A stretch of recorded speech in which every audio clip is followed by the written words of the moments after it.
The government shutdown has been going on for 2 weeks now, and just today President Trump said he told Senator Chuck Schumer that he is ready to keep the shutdown going for months if necessary, even years if he doesn't get the money to fund the border wall. But the bad news for taxpayers, you still have to pay your taxes, and the shutdown could be hurting your tax refund. Team 12's Jason Puckett verifies that for us tonight.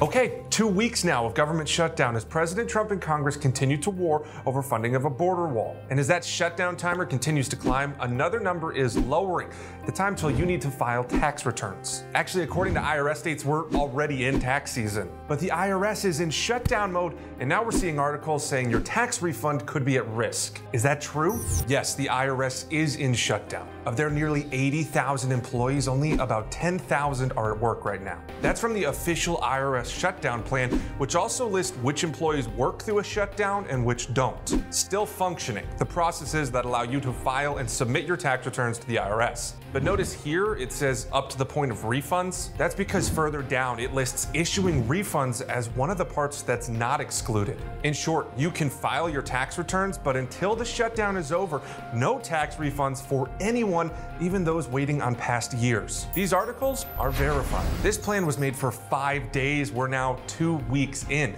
The IRS can change the plan, but they haven't done so yet. With your Verify, I'm Jason Puckett.